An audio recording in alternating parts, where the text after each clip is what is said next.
வணக்கம். ஏஎம்என் தொலைக்காட்சி நேயர்களே, சொல் புதியது சுவை புதியது என்ற இந்த நிகழ்ச்சியிலே இன்றைய தின கருத்துக்களாக அறம் செய்வது மற்றும் தனியே வரச்சொல் என்ற கருத்துக்களை பார்க்கலாம். அறம் செய்வது என்று சொன்னால் எல்லாமே அறம்தான். அதாவது பாத்திரம் அறிந்து பிச்சை போடு என்று சொல்வார்கள். அது உணவாக இருக்கலாம் அல்லது பணமாக இருக்கலாம்.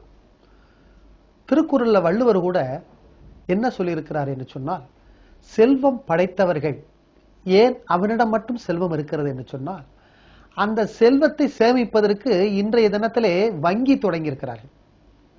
வங்கி கணக்கு பெயர் வச்சு அவங்களுக்கு ஒரு நம்பர் கொடுத்து அது வங்கி கணக்கு என்று சொல்கிறார்கள். தேவையான பணத்தை அந்த வங்கி கணக்கிலே சேமித்துக் கொண்டே வருகிறார்கள். இறுதியாக அது ஒரு பெரிய ஒரு அமௌண்டாக, ஒரு பெரிய ஒரு தொகையாக மாறுகிறது. அந்த தொகையை நம்முடைய வாழ்க்கையினுடைய தேவைக்கு நம்ம பயன்படுத்துகிறோம், தேவையில்லாத விசேஷத்துக்கு கூட பயன்படுத்துகிறோம். எனவே அந்த வகையிலே வங்கி கணக்கை போன்றதான் செல்வந்தரிடம் இருக்கக்கூடிய செல்வம். நல்லா கவனிச்சு பாருங்க. வங்கி கணக்கை போன்றதாம் செல்வந்தரிடம் இருக்கக்கூடிய செல்வம். அந்த செல்வம் எப்படி வங்கி கணக்காக இருக்க முடியும் என்று சொன்னால், அந்த வங்கி கணக்கை பெருக்குவதற்குரிய வழிமுறைகள் என்னவென்று சொன்னால், அந்த வயிறார இருக்கக்கூடிய, அந்த வயிறு பசியோடு இருக்கக்கூடிய ஏழைகளுக்கு உணவை கொடுக்கிறோம் அல்லவா, பணத்தை வாங்கி அவர்களுக்கு உணவாக கொடுக்கிறோம் அல்லவா, அதில் வரக்கூடிய புண்ணியம்தான் செல்வம் சேர்ப்பவருடைய அந்த வங்கி கணக்கு என்று சொல்கிறார். சுருக்கமாக சொல்ல வேண்டும் சொன்னால், தர்மம் செய். அது உணவாக இருக்கலாம், பணமாக இருக்கலாம், வார்த்தைகளாக இருக்கலாம். இந்த தர்மம் செய்வது, இதைத்தான் மணிமேகலை என்று சொல்லக்கூடிய ஒரு காப்பியம் சொல்கிறார். 50 காப்பியங்களிலே சிலப்பதிகாரம், மணிமேகலை, சீவக சிந்தாமணி, வளையாபதி, குண்டலகேசி என்று சொல்லக்கூடிய 50 காப்பியங்கள் சொல்லப்பட்டிருக்கிறது.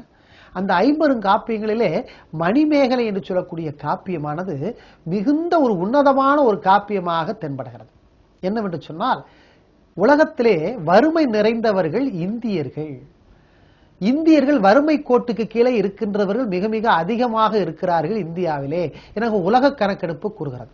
ஆனால் இந்த வறுமை கோட்டுக்கு கீழே இருக்கக்கூடிய இந்த இந்தியாவிலே என்னது பாடப்பட்டிருக்கிறது மணிமேகலை போன்ற காப்பியங்கள். ரெண்டுமே நேரடியான ஒரு முரணான கருத்துக்களாக இருக்கிறது.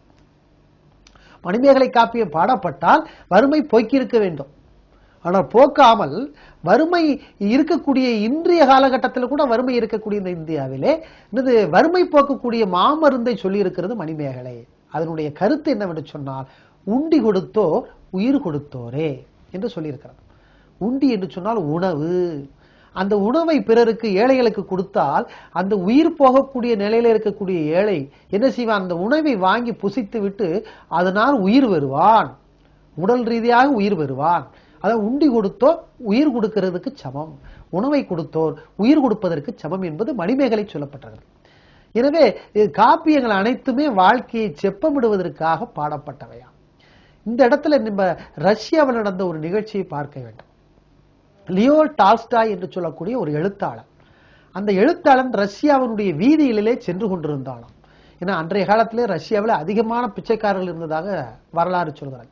அதுல ஒரு பிச்சைக்காரர் என்ன பண்ணான்னா, நேரா பார்த்து, ஐயா ஏதாவது இருக்கா, தர்மம் பண்ணுங்க அப்படின்னு கேட்கும் போது, லியோ டால்ஸ்டாய், அதாவது நம்முடைய இந்தியாவில் இருக்கக்கூடிய தர்மம், தமிழகத்தில் இருக்கக்கூடிய தர்மம் பண்ணும் போது அந்த பிச்சைக்காரர்கள் பார்த்தக்கூடிய வார்த்தையை நீங்க பாருங்க. எப்படின்னா, அவனுக்கு தலையெழுத்து, அதனால பிச்சை எடுக்கிறான், போன ஜென்மத்தில் என்ன பாவம் பண்ணானோ அதனால பிச்சை எடுக்கிறான் அப்படின்னு சொல்லுவாங்க. சில பேர் என்ன சொல்லுவாங்க, என்னிடமே காசு பத்தல, என் குடும்பத்தை ஓட்டுறதுக்கு பெரிய விஷயமா இருக்கு, நான் எப்படி பணமா பிச்சை போடுவேன்னு சொல்லுவாங்க.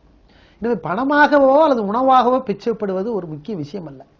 இந்த லியோ டால்ஸ்டாய் சொல்லுகிறான், தன்னுடைய சட்டை பைக்குள்ள அப்படியே துளாவிக்கிட்டே அந்த பிச்சைக்காரனை பார்த்து சொல்றான், எம்பா காசு இல்லையப்பா தம்பி அப்படின்றான். உடனே இதை கேட்டோன்னா பிச்சைக்காரனுக்கு மகிழ்ச்சி. ஐயா நீங்க பிச்சை போடாட்டாலும் பரவாயில்ல, காசு கொடுக்காட்டாலும் பரவாயில்ல, என்னை பத்தி சகோதரா என்று சொல்லக்கூடிய வகையில எனக்கு தம்பின்னு ஒரு வார்த்தை சொன்னீங்க பாத்தீங்களா, அதுவே எனக்கு மிக மிக சந்தோஷத்தை தருகிறது. இந்த வார்த்தை ஒண்ணு போதும் ஐயா, என்னைய சகோதரனாக பாவித்து சொன்ன இந்த ஒரு வார்த்தை போதும், எனக்கு மனசு நிறைகிறது, மனசு நிறைஞ்சால் எனது வயிறும் நிறைந்தது போல இருக்கிறது ஐயா என்று சொல்லி நன்றி சொல்லிவிட்டு போனாலாம். இந்த ஒரு விஷயத்தை தான் நம்முடைய தமிழ் இலக்கியங்களும் சொல்லி இருக்கிறது. திருமூலர் கூட என்னது நல்லா சொல்லியிருக்கிறார், நீங்க நல்லபடியா கெட்டதை சொல்லாட்டாலும் நல்லதை செய்யுங்கப்பா அப்படின்னு இருக்கிறார் திருமூலர்.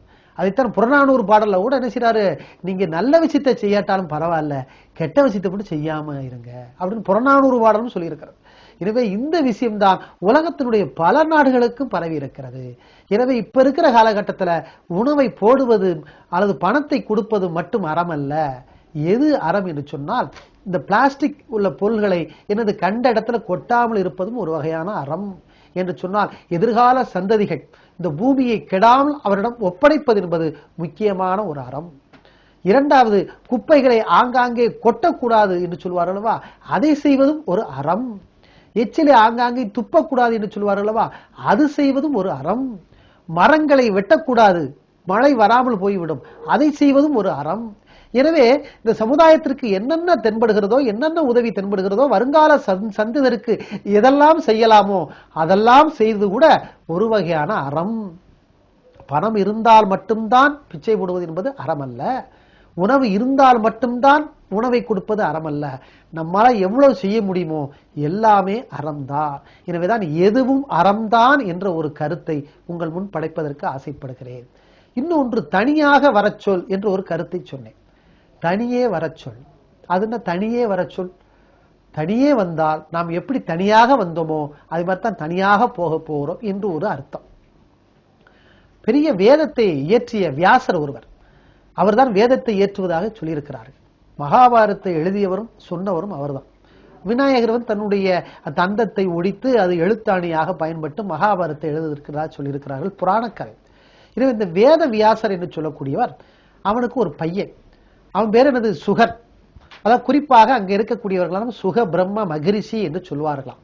அவன் தன்னுடைய தந்தையராகிய வியாசரன் கேட்கிறான், தந்தையே, எனக்கு ஞானத்தை, பிரம்ம ஞானத்தை அறிய ஆவலாக இருக்கிறது, எனவே அதற்குரிய குருவை எனக்கு காட்டுங்கள் என்று சொல்லும் போது, எப்பவுமே அப்பா சொல்றதை பையன் கேட்க மாட்டான், அம்மா சொல்றதையும் பிள்ளைய கேட்காது.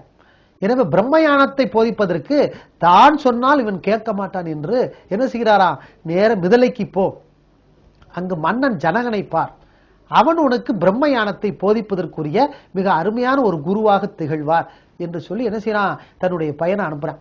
யார, சுக பிரம்ம மகிழ்ச்சி என்று சொல்லக்கூடிய தன்னுடைய சுகனை அனுப்புகிறான். நேர அரண்மனைக்கு போயிட்டார். மிதலைக்கு போய் வெளியே அரண்மனையினுடைய காவலாளியை பார்த்து கேட்கிறார், காவலாளி, மன்னன் உள்ளே இருக்கிறானே, அந்த சுக பிரம்ம மகிழ்ச்சி வந்திருக்கிறதா மன்னன் போய் சொல்லு அப்படின்னு சொன்ன உடனே காவலாளி ஓடி சென்று, ஐயா சொல்லுவாங்க அந்த காலத்துல, நீங்க மன்னாதி மன்னா வீராதி வீரா அப்படின்லாம் சொல்லிட்டு, இது பேரு முகஸ்துதி என்று சொல்வார்கள். போய் எடுத்தோன்னு போய் விஷயத்தை சொல்லிடக்கூடாது, மன்னனுக்கு கோபமாயிரும். முகஸ்துதியை சொல்லிட்டு அதுக்கப்புறம் தான் அவனுடைய மனதை வயப்படுத்தி விஷயத்தை சொல்லணும். அது ஒரு உளவியல் ரீதியான ஒரு பேச்சு. நேர காவலாளி உள்ள போய், இது மாதிரி மன்னா வெளியே சுகபிரம்ம மகிழ்ச்சின்னு ஒருத்தர் வந்திருக்கிறார், உங்களை பார்க்கறதுக்கு ஆசைப்படுறார், உள்ள அனுப்பலாமா அப்படின்னு கேட்டோன்னா அந்த ஜனகர் சொல்லுகிறார், அவனை நீங்க தனியா வர சொல்லு, அவன் கூட சேர்ந்து இருக்கிறவனா அங்கேயே நிறுத்திட்டு அவனை மட்டும் தனியா வர சொல்லு அப்படின்ற. உடனே காவலாளி சொல்றாரு, ஐயா அவன் ஒருத்தன் தாயா வந்திருக்கான், கூட யாருமே வரலையா அப்படின்னு சொன்னா, நான் சொன்னதை செய், போய் சொல்லு, அவன்கிட்ட போய் அவனுக்கு புரியும் அப்படின்னு ஜனகர் சொல்ல, நேர ஜனகர் காவலாளி வெளியே வர்றான்.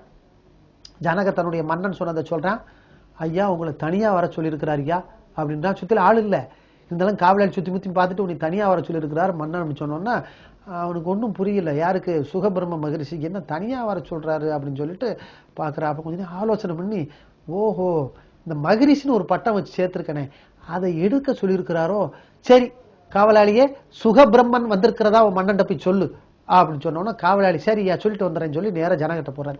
இது மாதிரி முகஸ்துதி சொல்லிட்டு, மன்னா சுகபிரம்மன் வந்திருக்கிறாராம், எப்படி வர சொல்லவான்னு சொன்னா, இந்தா அவனோட கூட ஒரு ஆள் வந்திருக்கான், அவனை அங்கேயே நிறுத்திட்டு இவனை மட்டும் தனியா வர சொல்லு, அப்பதான் நான் பார்க்க முடியும். நேர போய் காவலாளின்னு சொல்றான், ஐயா திருப்பி வேற ஒரு ஆளை வேற கூட்டி வந்திருக்கீங்களாமே, ஒரே ஒரு ஆளை தான் இருக்கிறீங்க, திருப்பி மன்னன் ஏதோ சொல்றாரு எனக்கு ஒன்றும் புரியல அப்படின்னு சொன்னோன்னா அந்த சுகபிரம்மனும் சிரித்து விட்டு, சுகன் வந்திருக்கிறதா போய் சொல்லு அப்படி போய் சொல்ல வைக்கிறான். காவலாளி நேர ஜனகர் மன்னன், ஐயா இது மாதிரி சுகன் வந்திருக்கிறாராமே அப்படின்னு சொன்னா, இப்ப வர சொல்லு அப்படின்னு சொன்னா நேர உள்ள வர்றார் சுகன். ஒரு இருக்கையை காமிக்கிறார், அங்க உட்கிறார். உங்க அப்பா வியாசன் நல்லா இருக்கிறாரா, வேதத்தை வியாசன் எப்படி இருக்கிறார், நீ எதுக்காக வந்த அப்படின்னு சொன்னோன்னா அவன் சொல்றேன், இந்த மாதிரி பிரம்ம ஞானத்தை கற்றுக்கொள்வதற்காக வந்தேன், என்னுடைய தந்தையார்ட்ட கேட்டேன், உங்களைத்தான் குருவாக சொல்லியிருக்கிறார், எனவே அதை கற்றுக் கொடுங்கன்னு சொன்னோன்னா அவர் சிரிக்கிறாரா, யாரு, ஜனகர். ஏம்பா பிரம்ம ஞானம் என்பது, அதுவும் ஞானம் என்பது ஒரு உயர்ந்த நிலை, எல்லாவற்றையும் விட்டுவிட வேண்டும், ஆணவம் கண்மம் மாயை என்று சொல்லக்கூடிய மும்மலங்களையும் ஒழித்துவிட வேண்டும். ஆனா உனக்கு ஆணவமே ஒளியில ஒழுக்க, இந்த ஒளியாத நேரத்தில் நான் சொல்லிக் கொடுக்குற விஷயம் உனக்கு எப்படிப்பா புரியும் அப்படின்னு சொல்லும் போது, எதை சொல்றீங்க அப்படின்னு யாரு சுகபிரம்மன் கேட்கும்போது, ஆமாப்பா பிரம்ம மகிழ்ச்சின்னு சொல்லி இப்பவே சேர்த்துக்கிட்ட உன் பின்னாடி பேரு, உன் இயற்பெயர் என்ன, உங்க அப்பா வச்ச பேர் என்ன, சுகன். சுகன் தானே உன் இயற்பெயர். அப்ப சுக பிரம்ம மகிழ்ச்சின்னு வேற சேர்த்துக்கிட்டா, இந்த 2 அடைமொழியை பேருக்கு பின்னாடி சேர்த்துக்கிட்டாவே உனக்கு ஆணவம் இருக்கிறதாக அர்த்தம். எதையும் துறப்பதற்கு நீ தயாராக இல்லை என்று அர்த்தம். எனவே இந்த 2ஐ ஒழித்து விட்டு வா, அப்புறம் உனக்கு கற்றுத்தருகிறேன் என்று சொன்னானாம். உடனே சுகனும், ஐயா என்னை மன்னித்துக் கொள்ளுங்கள் குருவே, நான் ஏதோ இதுவரைக்கும் தெரியாமல் செய்துவிட்டேன். ஊரோர்கள் நாட்டில் இருக்கக்கூடியவர்கள் எல்லாம் என்னை சொல்லி சொல்லி இவ்வளவு தூரத்துக்கு ஏற்றி விட்டாருங்க, அதனால பிரம்ம மகிழ்ச்சி நானே சேர்த்துக்கிட்டேன், இனி மன்னிச்சுக்கோங்க என்று சொல்லி என்ன செய்யறானா, அப்படியே தலைகுனிந்து நிற்கிறான் தன்னுடைய ஜனகனை, தன்னுடைய குருவாகிய ஜனகனை பார்த்து. இதுல இருந்து நான் சுகனா மட்டும் வந்திருக்கிறேன். அப்பதான் சொன்னாராம் ஜனகர், என்பா பேருக்கு பின்னாடி எதுவும் வைக்கக்கூடாது, எதுவும் பட்டம் இருக்கக்கூடாது. நீ எப்படி உன்னை அடையாளப்படுத்துவதற்குத்தான் பெயரை வைத்திருக்கிறார்கள். எனவே அதை அடையாளப்படுத்துவதற்கு மட்டுமே பெயரை பயன்படுத்த சொல், மற்றபடி எதுவுமே பட்ட பேரை பின்னாடி வச்சுக்காத, அது நல்லதுக்கு இல்லை என்று சொல்லி பிரம்ம ஞானத்தை கற்றுக் கொடுப்பது நான் தயாராக இருக்கிறேன் என்று வகுப்பு ஆரம்பிச்சாராம். அப்ப இதுல இருந்து நமக்கு தெரிகிறது என்ன என்று சொன்னால், அறம் செய்ய வேண்டும். அது உணவாகவோ பணமாகவோ வேறு விதமாகவும் இருக்கலாம். அதே சமயத்திலே தன்னுடைய பெயருக்கு பின்னால் அதிகமான ஒரு பட்டங்களை வைத்துக் கொண்டால் நாம் இன்னும் பக்குவப்படவில்லை என்ற அர்த்தமும் இதை நாம் எடுத்துக்கொள்ளலாம். எனவே 2 விஷயங்களை இந்த நிகழ்ச்சியை நாம் பார்த்திருக்கிறோம். இந்த 2 விஷயங்களை நாம் சொல்லக்கூடிய கருத்து என்னவென்று சொன்னால், மற்றவருக்கு உதவி செய்யக்கூடிய ஒரு விஷயம் எந்த ஒரு வடிவமாகவும் இருக்கலாம், அது அறம். 2வது, நம்மை சுத்தப்படுத்துவதற்கு நம்மிடம் ஆணவம் கண்மம் மாயை என்று சொல்லக்கூடிய மும்பலங்களை இழுத்து விட வேண்டும். இதுதான் எனது நாம் தனியாக இருந்தோம், தனியாக வந்தோம், தனியாக போகிறோம். இந்த ஒரு நிதர்சனமான உண்மையை நாம் புரிந்து கொள்ள வேண்டும். எனவே இந்த 2 வேறு கருத்துக்களை இந்த நிகழ்ச்சியில் பார்த்தோம். எனவே இது போன்ற கருத்துக்களை நாம் பார்க்கலாமா இன்னொரு நாளிலே?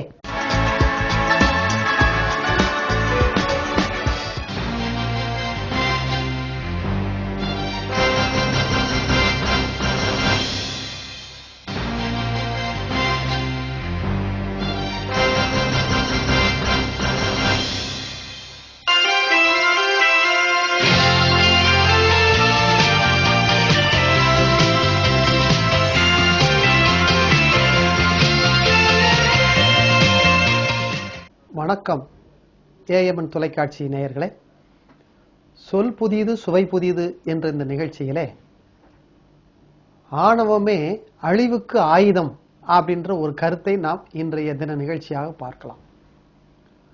ஆணவமே அழிவுக்கு ஆயுதம் என்பதை ஒரு சரித்திர சான்று மூலமாக,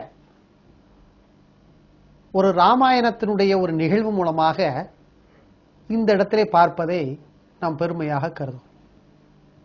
எப்படி என்று சொன்னால், ராவணன் என்பவன் அரக்க இனத்தை சேர்ந்தவன், ராமன் என்பவன் தேவ இனத்தை சேர்ந்தவன். அந்த ராவணன் பெரிய ஒரு சிவபக்தன், உண்மையிலேயே ஒரு நல்லவன், இசை பித்தன். ராவண காவியம் என்று புலவர் குழந்தை என்பவர் ஒரு பெரிய காப்பியமே படைத்திருக்கிறார். எப்படி ராமாயணம் என்று சொல்லி கம்பர் ஏற்றிருக்கிறாரோ, ராமாயணம் என்று வால்மீகி ஏற்றிருக்கிறார்களோ, அதே போல ராவணனை மையமாக வைத்து அவனை கதாநாயகனாக வைத்து ராவண காவியம் என்று புலவர் குழந்தை ஏற்றிருக்கிறார். அந்த அளவுக்கு ராவணன் மிக மிக மிக நல்லவன், வீணை இசையிலே பெரிய பித்தன், சிவபெருமானுடைய சிவபக்தன் என்று சொல்லலாம். அவன் பெரிய வரங்களை பெறுவதற்காக சிவனை நோக்கி தவம் இருந்ததாக சொல்வார்கள். தவம் இருந்து கொண்டே இருந்தான். அவன் சுற்றிலும் எனது சிவனை நோக்கி தவம் இருந்த காரணத்தால் புற்றே முளைத்து விட்டது. சிவபெருமான் கைலாய மலையில் இருக்கிற சிவபெருமான் ராவனுடைய தவத்திற்கு மெச்சி அருகே என்ன வர வேண்டும் என்று கேட்கும் போது, இவன் தவத்தை கலைக்காமலேயே என்ன வரத்தை கேட்டான் என்று பாருங்கள். நம்முடைய மரணத்தை நிர்ணயிக்கக்கூடியவை 9 கிரகங்கள், அதாவது 9 கிரகங்களும் நம்முடைய வாழ்க்கையை நிர்ணயிக்கக்கூடியவை. அந்த வாழ்க்கையிலே மரணம் என்று சொல்லக்கூடிய அந்த விஷயத்தை செய்யக்கூடியது யார் என்று சொன்னால் சனீஸ்வர பகவான் என்று சொல்லக்கூடிய அந்த பகவான். எனவே அந்த 9 கிரகங்களும், ராகு கேது என்பது கிரகம் அல்ல, ஒரு உலகத்தினுடைய அந்த பூமி பந்தினுடைய வடதுருவம் தென் துருவம் என்று சொல்வார்கள். எனவே 9 கிரகமாகி அதில் 7 கிரகங்களும் நான் சிம்மாசனம் அமர்ந்திருக்கும் போது அதில் எல்லாம் குப்புறப்படுத்திக்கிட்டு இருக்கணும். எதை நோக்கி? பூமியை பார்த்து. அதன் மீது நான் சிம்மாசனம் அமர்ந்து கொண்டு நான் ஆட்சி செய்ய வேண்டும். அப்படி ஒரு வரத்தை கொடு என்று சிவபெருமான் கேட்ட உடனே சிவபெருமானுக்கு பெரிய அதிர்ச்சி. இப்ப ஒரு வரத்தை கேட்கிறானே, நம்ம ஏதாவது கொடுத்துட்டு அந்த உலகத்தை ஆட்டி படைச்சிருவானே அப்படின்னு சொல்லிட்டு ஆலோசனையிலேயே இருக்கிறார். இருந்த உடனே யார் செய்யறாரு? என்ன ராவணே, நான் தவத்தை கலைக்க மாட்டேன். நீ நான் தவத்தை உனக்கு உத்தரவாதம் கொடுத்திருக்கிற, எப்படி நான் உனக்கு வரம் தருகிறேன் என்று சத்தியம் செய்து கொடுத்திருக்கிறாய். எனவே வரத்தை கொடு, நான் தவத்தை கலைக்கிறேன் என்று சொன்ன உடனே வேறு வழி இல்லாம சிவபெருமான் மிகுந்த ஆலோசனைக்கு பிறகு 7 கிரகங்களும் உன்னுடைய சிம்மாசனத்திற்கு கீழே குப்புறப்படுத்தி கொண்டிருக்கும், அதுல மேல நீ சிம்மாசனம் போட்டு அமரக்கூடிய வரத்தை தருகிறேன், நீ கெடுதல் எதுவும் பண்ணிராதப்பா அந்த உலகத்திற்கு என்று சொல்லி வரத்தை கொடுத்தாராம். அதுல இருந்து ராவணனுடைய ஆட்டம் ஆட ஆரம்பமானது. ஆணவம் தலைக்கு ஏறியது. தேவர்களை பாடுபடுத்தி எடுத்தான். தன்னுடைய எதிர்கால இந்த இந்தியாவில் இருக்கக்கூடிய மன்னர்கள் எல்லாம் எனக்கு பந்தாடினான். வடநாட்டு வேந்தர்கள் எல்லாம் பந்தாடினான். அந்த வரலாறை பார்த்த உடனே அந்த கீழே இருக்கிற பூலோகத்தில் இருக்கலாம், தேவலோகத்தில் இருக்கலாம், சிவபெருமானை சென்று சந்தித்தார்களாம். இது போல ஒரு வரத்தை கொடுத்து விட்டீர்கள், அவன் ஆணவத்தில் மற்றவர்களை அழித்துக் கொண்டிருக்கிறான், அவனை அழிவதற்கு நீங்கள் ஏதேனும் செய்ய வேண்டும் என்று சொல்லும் போது அந்த பெருமாளையும் பார்க்கிறார். பெருமாளும் கையை பிசைகிறார். என்ன செய்யறது ஏது செய்யறது தெரியல. உடனே சிவன் சொல்கிறார், கவலைப்படாதீர்கள், பெருமாளை ஒரு அவதாரமாக எடுக்க வைக்கிறேன், அவர் மூலமாக இவனுடைய கதையை முடிக்கிறேன் என்று பெருமாள் ராம அவதாரம் எடுக்க வைத்தாராம் சிவபெருமான். அப்படின்ற ஒரு புராண கதை இருக்கிறது. அந்த புராண கதையெல்லாம் நம்ம தள்ளி வைத்து விட்டு இருக்கிற அந்த அரக்க குலத்தில் இருக்கிற ராவணனுடைய கதையை மட்டும் எடுத்து விட்டால் அருமையான கருத்துக்கள் எல்லாம் புலப்படும். ஆணவம் தலைக்கு ஏறியதால் இந்த வரத்தை வாங்கிய காரணத்தினால். எனவே 7 கிரகங்களும் ராம அவதாரம் ஏற்பட்டது. ராமனுடைய மனைவியாகிய சீதையை ராவணன் பார்க்கக்கூடிய ஒரு நிலையிலே இருக்கிறான். அந்த ராவணன் பார்த்த நேரத்தில் என்ன செய்கிறான்? அவனை அபகரித்து கொண்டு நேர என்ன செய்யறான்? அபகரிக்கக்கூடிய பாருங்களேன், வால்மீகி ராமாயணத்துல சீதையை தொட்டு பிடித்து இழுத்து கொண்டு வந்தான் ராவணன் என்று சொல்வார்கள் வால்மீகில. ஆனால் கம்பர் ராமாயணத்திலே தமிழ்நாட்டினுடைய கலாச்சாரம் கெடக்கூடாது என்பதற்காக சீதையை தொட்டு இழுத்தால் கலாச்சாரம் சீரழிந்து விடுமே, பின்னர் நம்ம கம்பரை என்னது தூற்றுவார்களே என்று நினைத்து கம்பன் என்ன செய்தான் என்று சொன்னால் அந்த பர்ணசாலையவே பெயர்த்து கொண்டு போனான் ராவணன் என்றெல்லாம் சொல்லுவான் கம்பன். அப்ப ராவணனுடைய அந்த வீரத்தரத்தையும் சொல்கிறான், தமிழ்நாடுடைய கலாச்சாரத்தையும் இங்கு புகுத்துகிறான். அப்பேற்பட்ட சீதையை நேர அசோகவனத்தில் போய் உட்கார வைக்கிறான். அசோகவனத்தை வச்சு என்னை திருமணம் செய்து கொள் என்று அவனும் பல மாய தோற்றங்கள் எடுத்து சீதையை தொந்தரவு செய்கிறார். அவனை நாட்டைச் சேர்ந்த அரக்கிகளும் தொந்தரவு செய்து கொண்டிருக்கிறார்கள். இந்த வகையிலே ராமன் என்ன செய்கிறான்? வடநாட்டிலிருந்து ராமேஸ்வரம் என்று சொல்லக்கூடிய ராமநாதபுரத்திற்கு படைகளை திரட்டி அந்த ஆஞ்சநேயர் என்று சொல்லக்கூடிய உதவியோடு